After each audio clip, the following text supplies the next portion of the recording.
இது என் உடல், இது என் இரத்தம். இறைமகன் இயேசு கிறிஸ்துவில் அன்புக்குரிய சகோதர சகோதரிகளே, தமிழ் கிறிஸ்டியன்ஸ் டிவி நேயர்களே, ஆண்டின் பொதுக்காலம் 20ஆம் ஞாயிறை நாம் இன்று சிறப்பிக்கிறோம். இது என் உடல், இது என் இரத்தம். இன்றைய நற்செய்தி யோவான் நற்செய்தி அதிகாரம் 6 மையமாக அமைந்திருக்கிறது. எனது சதையை உண்டு எனது இரத்தத்தை குடிப்பவர் நிலை வாழ்வை கொண்டுள்ளார் என்று பாங்குடன் உரைக்கிற ஆண்டவர் ஆணித்தரமாக எனது சதை உண்மையான உணவு, எனது இரத்தம் உண்மையான பானம் என்று இன்றைய நற்செய்தியிலே மையமாக எடுத்துரைக்கின்றார். அதிகாரம் 6 இறைவசனம் 55 நாம் இதனை பார்க்கிறோம். இதனையே ஆண்டவர் இயேசு தாம் பாடுபடுவதற்கு முன்பாக தமது திரு உடலை கல்வாரி மலையில் கையளிப்பதற்கு முன்பாக தமது இன்னுயிரை நமக்காக கல்வாரி மலையில் தருவதற்கு முன்பாக தமது சீடருடன் பந்தியில் அமர்ந்திருக்கிற போது, அனைவரும் இதை வாங்கி உண்ணுங்கள், ஏனெனில் இது உங்களுக்காக கையளிக்கப்படும் என் உடல். அனைவரும் இதை வாங்கி பருகுங்கள், ஏனெனில் இது புதிய நித்திய உடன்படிக்கைக்கான என் இரத்தம், இது உங்களுக்காகவும் எல்லோருக்காகவும் சிந்தப்படும் என்று சொல்லி இதை நினைவாக செய்யுங்கள் என்று நமக்கு அழைப்பு விடுக்கின்றார். அன்புக்குரிய சகோதர சகோதரிகளே, நம் ஆண்டவர் இயேசு ஒருபோதும் பொய் சொல்ல மாட்டார். இது என் உடல், இது என் இரத்தம் என்று சொன்ன நம் ஆண்டவர் ஒருபோதும் பொய் சொல்ல மாட்டார். உண்மையிலேயே இந்த சாதாரண அப்பமும் இந்த சாதாரண இரத்தமும் ஆண்டவருடைய உடலாக, ஆண்டவருடைய இரத்தமாக ஒவ்வொரு திருப்பலியின் போதும் பலிபீடத்திலே மாற்றம் அடைகிறது என்பதை நாம் விசுவசிக்க அழைக்கப்படுகின்றோம். ஆகையால் நற்கருணையிலே ஆண்டவர் முழுமையாக பிரசன்னமாய் இருக்கிறார் என்பதை மையப்படுத்தி இன்றைய சிந்தனையை ஆழப்படுத்த உங்களை அன்புடன் அழைக்கின்றேன். நற்கருணை திருப்பிரசன்னம். நற்கருணை திருப்பிரசன்னம் திரு அவை வரலாற்றில் கடந்த 2000 ஆண்டுகளாக இந்த நற்கருணை திருப்பிரசன்னம் எப்படியெல்லாம் இருக்கிறது, திரு அவை எப்படி இதனை ஆழமாக நம்புகிறது என்பதை நாம் சிந்திப்போம். கிபி 150ஆம் ஆண்டளவில் வாழ்ந்த புனித ஜஸ்டின் மிக அழகாக நற்கருணை பிரசன்னத்தை பற்றி எடுத்துரைக்கின்றார். வழிபாட்டிற்கு பிறகும் அப்பரச குணங்களில் இயேசுவின் திருப்பிரசன்னம் தொடர்கிறது என்று அவர் சொல்லுகின்றார். இன்னும் ஒருபடி மேலே போய், நோயின் காரணமாகவோ இறக்கும் தருவாயில் இருக்கும் காரணத்தாலோ நற்கருணை திருவழிபாட்டில் கலந்து கொள்ள இயலாத காரணத்தில் உள்ளவர்கள் திரு தொண்டர்களின் உதவியால் தூய உணவை பெறலாம் என்றும் அவர் அறிவுரைக்கின்றார். இது சாதாரண உணவோ சாதாரண பானமோ அல்ல, மாறாக மனு உருவான இயேசுவின் திரு உடலும் திரு இரத்தமும் என்று உறுதிப்பட தெரிவிக்கின்றார். கிபி 150ஆம் ஆண்டளவிலேயே நற்கருணையிலே ஆண்டவருடைய திருப்பிரசன்னம் இருக்கிறது என்பது இப்படி புனிதர்கள் வழியாக வெளிப்படுத்தப்பட்டது. இதனையே திருத்தூதர் மரபு என்ற நூல் அழகாக எடுத்து இயம்புகிறது. விசுவாசத்தோடு உண்டால் கொல்லும் நஞ்சும் கூட அவர்களுக்கு தீங்கிழைக்காது என்று எடுத்து இயம்புகிறது. புனித அகஸ்தீனார் கிபி 4ஆம் நூற்றாண்டு அளவில் வாழ்ந்த அவர் இப்படி சொல்லுகின்றார்: கிறிஸ்துவின் திருவுடலை வணங்காமல் ஒருவர் அதனை உண்ணக்கூடாது என்று சொல்லுகின்றார். புனித எருசலேம் சிரில் நகரத்தைச் சேர்ந்த புனித சிரில் சொல்லுகின்றார்: உனது வலக்கரம் கிறிஸ்துவை பெற இருப்பதால் உனது இடது கரத்தை சிம்மாசனமாக மாற்றிக்கொள். உனது வலது கரத்தை குவித்து ஆமென் என்று சொல்லி இயேசுவின் திருவுடலை பெற்றுக்கொள். பிறகு திருக்கிண்ணத்திற்கு முன்பு வந்து பணிந்து மரியாதையோடு வணங்கி இயேசுவின் திருவுடலையும் திரு இரத்தத்தையும் உட்கொள் என்று சொல்லுகின்றார்.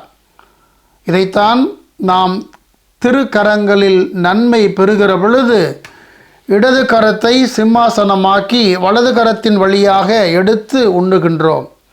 அன்புக்குரிய சகோதர சகோதரிகளே, அப்போஸ்தலிக்க திருத்தூதர் மரபும் இதனை மிக அழகாக எடுத்து இயம்புகிறது. மார்க்கு நற்செய்தியாளர் 14ஆம் அதிகாரம் 22 முதல் 24 ஒவ்வொரு திருப்பலியிலும் நான் பயன்படுத்துகின்ற அந்த வார்த்தைகளை அவர் நற்செய்தியாக பயன்படுத்துகின்றார். திருவிவிலிய அறிஞர்கள் இதனை உற்று நோக்கி இது இடைச்செருகலாக இருக்கலாம் என்று அவர்கள் சொல்லுகின்றார்கள். நற்கருணை இயேசு கிறிஸ்துவை பிரசன்னப்படுத்தும் அருள் அடையாளம் என்பதிலே இங்கே மாற்று கருத்துக்கு இடமில்லை. கிபி 1 நூற்றாண்டு முதல் இன்று வரை இது திருச்சபையினுடைய நம்பிக்கையாக விசுவாசமாக இருக்கிறது. கவுன்சில் ஆஃப் ட்ரெண்ட் என்று சொல்லுகின்ற திரித்தந்து சங்கம் மிக முக்கியமான இடத்தை பெறுகிறது. மார்ட்டின் லூத்தர் திரு அவைக்கு எதிராக கிளர்ந்து எழுந்த நேரம்.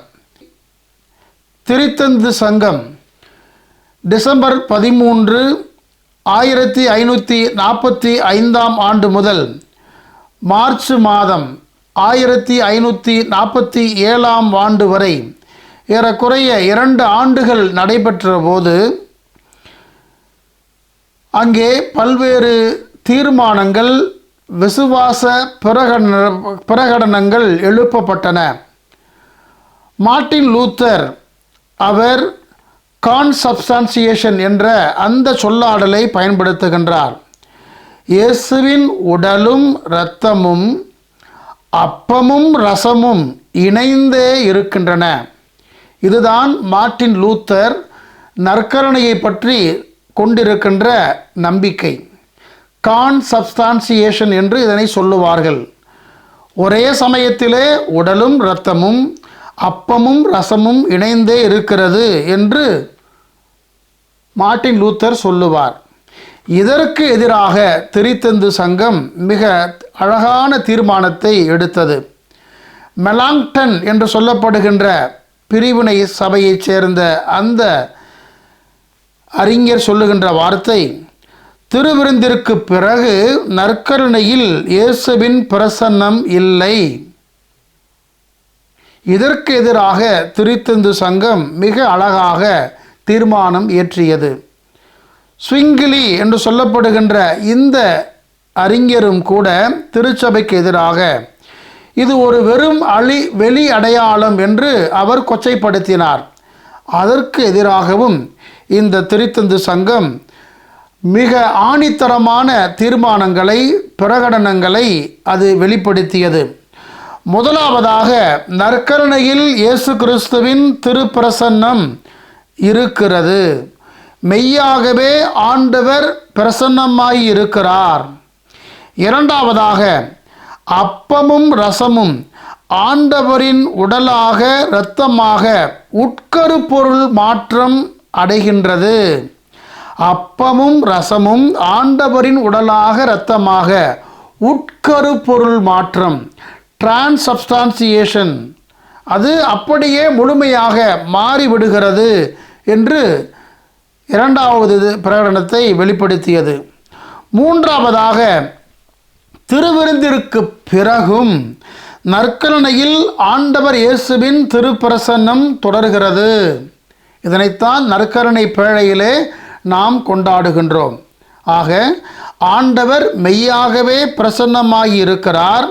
அது அப்பமும் ரசமும் உட்கரு பொருள் மாற்றம் அடைந்து இரத்தமாக உடலாக மாறுகிறது. திருப்பலிக்கு பிறகும் திருவிருந்திற்கு பிறகும் நற்கருணையிலே ஆண்டவருடைய பிரசனம் தொடர்கிறது என்று இந்த திருத்தந்து சங்கம் ஆணித்தரமான பிரகடனத்தை வெளிப்படுத்தியது. அன்பார்ந்த சகோதர சகோதரிகளே, நற்கருணை இதுதான் திரு அவையினுடைய உயிர் நாடியாக இருக்கிறது.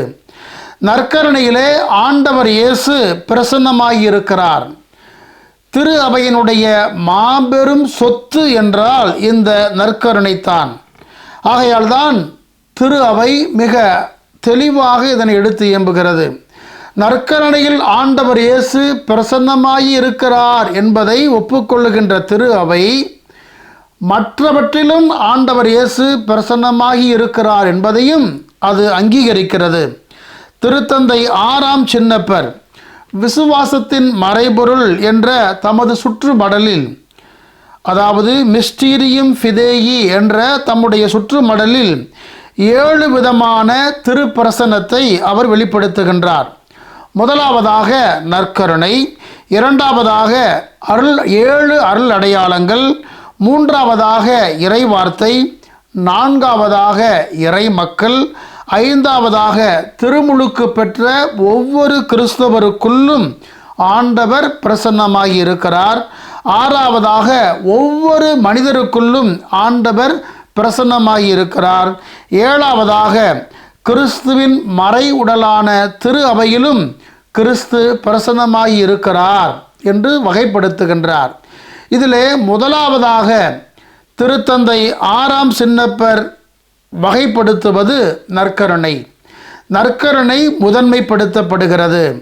இதனையே திருத்தந்தை 14ஆம் பெனடிக்ட் அவர்களும் அன்பின் அருள் அடையாளம் என்ற தமது அப்போஸ்தலிக்க திருமடலிலே இதனை மிக அழகாக எடுத்து இயம்புகின்றார். அன்புக்குரிய சகோதர சகோதரிகளே, கானா ஊரில் எப்படி வெறும் தண்ணீரை சுவை மிகுந்த திராட்சரசமாக ஆண்டவர் இயேசு மாற்றினாரோ, அதே கிறிஸ்து இந்த சாதாரண அப்பத்தையும் சாதாரண இரத்தத்தையும் தமது உடலாக தமது இரத்தமாக மாற்றுகின்றார். இதற்கு தூய ஆவியார் துணை நிற்கின்றார். இது என் உடல், இது என் இரத்தம் என்று சொன்ன ஆண்டவர் ஒருபோதும் பொய் சொல்ல மாட்டார்.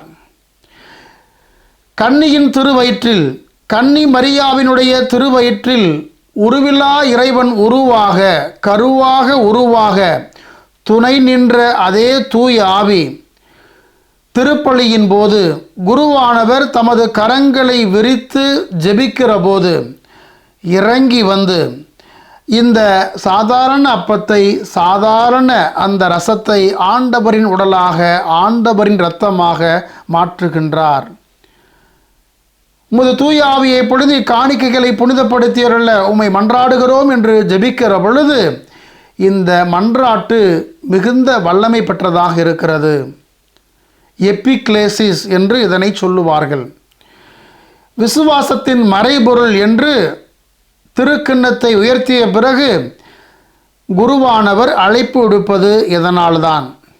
அன்புக்குரிய சகோதர சகோதரிகளே, ஆண்டவர் ஒவ்வொரு திருப்பலியிலும் தமது உடலை, தமது இரத்தத்தை நமக்கு மிகப்பெரிய கொடையாக தருகின்றார். ஒவ்வொரு விருந்தும் திருவிருந்தாக மாறுகிறது. திருவிருந்திற்கு பிறகும் ஆண்டவருடைய திருப்பிரசன்னம் நற்கருணை பேழையிலே அது தொடர்கிறது. அன்புக்குரிய சகோதர சகோதரிகளே, உண்மையிலேயே ஆண்டவர் நற்கருணையில் பிரசன்னமாகி இருக்கிறாரா? திரு அவை எப்படிப்பட்ட புதுமைகளை அங்கீகரித்திருக்கிறது, எப்படிப்பட்ட புதுமைகளை அது நம்பி இருக்கிறது என்பதை நாம் இன்னும் ஆழமாக கூர்ந்து நோக்க அழைக்கப்படுகின்றோம். நற்கருணை புதுமைகள் என்று ஏராளம் திரு அவையால் அங்கீகரிக்கப்பட்டிருக்கின்றது. நேரம் கருதி ஒரு சிலவற்றை இங்கே அடையாளப்படுத்த நான் விழைகின்றேன். லான்சியானோ நற்கருணை புதுமை. இத்தாலி நாட்டில் இன்றும் கூட லான்சியானோ என்னும் இடத்தில் லெக்னோசியன் என்ற சிற்றாலயத்திலே, புனித லெக்னோசியன் சிற்றாலயத்திலே இந்த நற்கருணை புதுமைக்கான அத்தாட்சி இடம்பெறுகிறது. கிபி 750 ஆண்டளவில் பசிலேயன் சபையைச் சேர்ந்த துறவி ஒருவர் ஆண்டவருடைய திருப்பிரசன்னம் நற்கருணையில் இருக்கிறதா இல்லையா என்ற சந்தேகத்தோடு திருப்பலியை ஒப்பு கொடுத்தார். அப்படி திருப்பலியை அவர் ஒப்பு கொடுத்த பிறகு இந்த திருக்கிண்ணத்தையும் அப்பத்தையும் எடுத்து அவர் ஆண்டவரின் வார்த்தைகளை உச்சரித்த மாத்திரத்திலேயே இறை மக்கள் முன்னிலையில் அந்த அப்பம் ஆண்டவருடைய உயிர் சதையாக, அந்த ரசம் ஆண்டவருடைய திரு இரத்தமாக 5 உருண்டைகளாக அது மாறியது. இன்று வரை அதே வண்ணத்தில் மாற்றமடைந்து சான்று பகர்கிறது. அன்புக்குரிய சகோதர சகோதரிகளே, கிபி 750 ஆண்டளவில் நடைபெற்ற புதுமையை அங்கீகரிக்க திரு அவை முன் வருகிறது. ஆகையால் பல்வேறு அறிவியல் பூர்வமான விசாரணைகளை மேற்கொள்ள அது அனுமதிக்கிறது. 1574 ஆண்டு அதற்கான முயற்சியை எடுத்தது. அதன் பிறகு தொடர்ந்து இன்றைய அறிவியல் வளர்ச்சிக்கேற்ப அந்த திரு உடலையும் அந்த திரு இரத்தத்தையும் அது ஆராய்ச்சிக்கு உட்படுத்த அனுமதி வழங்கியது. அறிவியல் பூர்வமான சோதனைகளை மேற்கொள்ள 1970-71 ஆண்டிலும் 1981 ஆண்டிலும் திரு அவை அனுமதி தந்தது. பேராயர் பசிபிபிகோ பெரண்டோனி வத்திக்கானின் அனுமதியுடன் நவம்பர் மாதம் 1970 ஆண்டு இதற்கான உத்தரவை ஆணையை வெளியிட்டார். புகழ்பெற்ற உடற்கூறுவியல் நிபுணர், மருத்துவர், விஞ்ஞானி, பேராசிரியர் ஒடரோடோ லினோலி என்பவர் இதற்கான முயற்சியை அவர் எடுக்கின்றார். அவரோடு சியானோ பல்கலைக்கழக பேராசிரியர் ருக்கரோ பெர்த்தலி அவரும் துணை நிற்கின்றார். இருவருமே புகழ்பெற்ற பேராசிரியர்கள். Professor of anatomy and pathological histology and chemistry and clinical microscopy, இந்த துறையிலே நிபுணத்துவம் பெற்றவர்கள். இவர்கள் ஆராய்ச்சி மேற்கொண்டார்கள். ஆராய்ச்சி மேற்கொண்டு மார்ச் மாதம் 4ஆம் தேதி 1971 ஆண்டு அவர்கள் அறிவியல் பூர்வமான தங்களுடைய அறிக்கையை சமர்ப்பிக்கின்றார்கள். இது குவாதரேனி ஸ்க்லாவோ டோ டயக்னோஸ்டிகா கிளினிகா ஏடே லபரோட்டோரி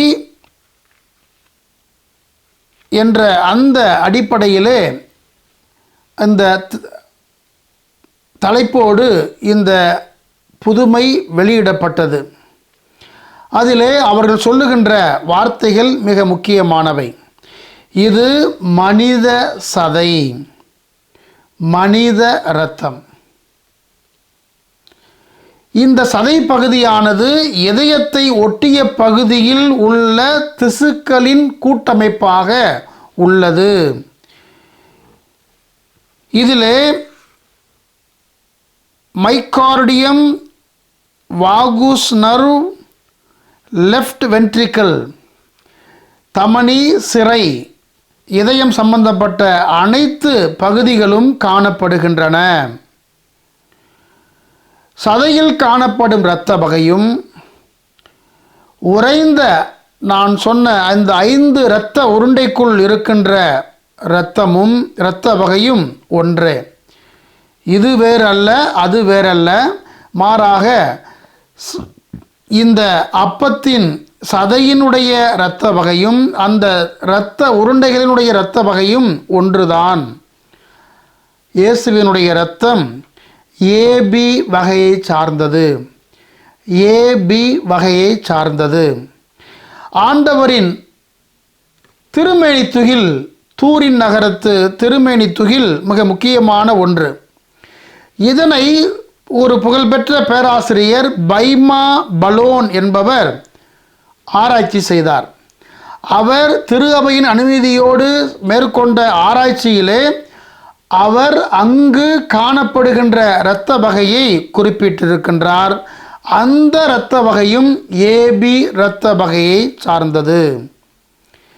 இந்த இரத்த உருண்டைக்குள், இந்த இரத்தத்திற்குள் chloride, phosphorus, magnesium, potassium, sodium மற்றும் கால்சியம் போன்ற சத்துக்கள் காணப்படுகின்றன.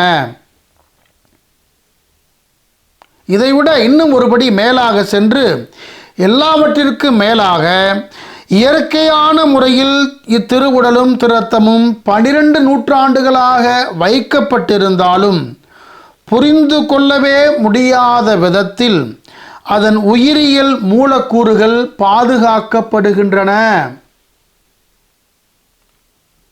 அன்புக்குரிய சகோதர சகோதரிகளே, எவ்வளவு அறிவியல் பூர்வமான ஆணித்தரமான வார்த்தைகள்!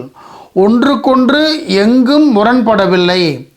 அது தூரின் நகரத்து துணியில் காணப்படுகின்ற இயேசுவின் திருமுகம் பதிந்த துணியில் இருக்கின்ற இரத்த வகையாக இருந்தாலும் சரி, இந்த சதை பகுதியினுடைய இரத்த வகையாக இருந்தாலும் சரி, இரத்த பகுதியினுடைய இரத்த வகையாக இருந்தாலும் சரி, எல்லாவற்றிலுமே இப்படிப்பட்ட மூலக்கூறுகள் காணப்படுவது எவ்வளவு அறிவியல் விந்தை! இதைத்தான் உலக சுகாதார அமைப்பும் ஆராய்ச்சி மேற்கொண்டது.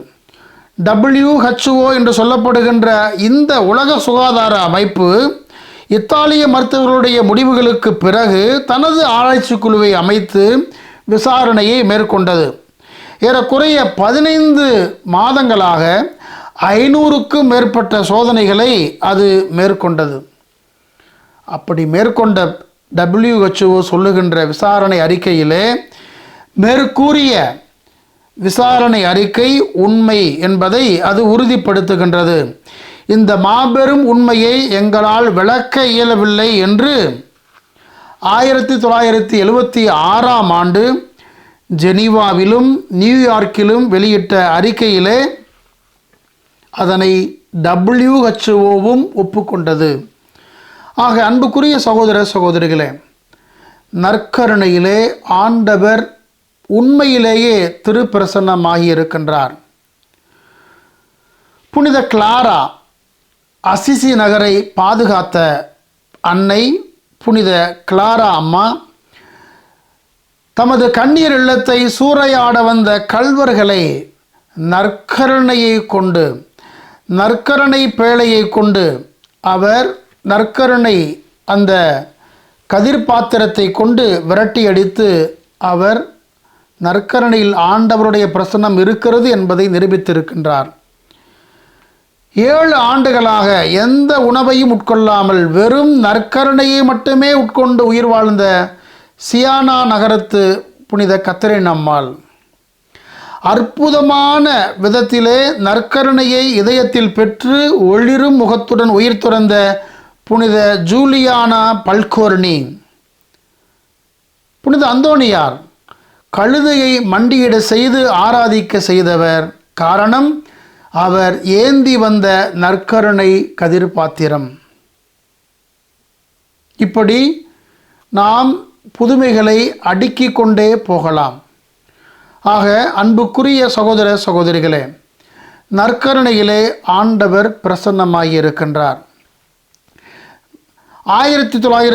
1991ஆம் ஆண்டு மே மாதம் 16ஆம் தேதி ஜூலியா கிம் என்ற கொரிய பெண்மணி நற்கருணையிலே ஆண்டவருடைய திருப்பிரசன்னம் இருக்கிறது என்பதை உலகிற்கு உணர்த்துகின்றார். அவர் செப்டம்பர் மாதம் 22ஆம் தேதி 1995ஆம் ஆண்டு கனடா டொரண்டோ ஆயர் ரோமன் டோனிலக் அவர்களின் திருப்பலி ஒப்பு கொடுத்த போது அந்த புதுமையை அனுபவித்தார். அக்டோபர் மாதம் 31ஆம் தேதி 1995ஆம் ஆண்டு திருத்தந்தை 2ஆம் அருள் சின்னப்பர் திருப்பலி ஒப்பு கொடுத்த போதும் அவர் நற்கருணையை பெற்றபோது அதே புதுமை நடைபெற்றது. அவர் நற்கருணையை பெற்ற மாத்திரத்திலேயே அது ஆண்டவருடைய உடலாக சதையாக மாறியது. வாய் முழுவதும் திரு ரத்தம் படிந்திருந்தது. இதையெல்லாம் உலகம் அறிந்த புதுமைகள். ஆக அன்புக்குரிய சகோதர சகோதரிகளே, இன்றைய நற்செய்தி ஒரு சவாலான விசுவாச அழைப்பை நமக்கு தருகிறது.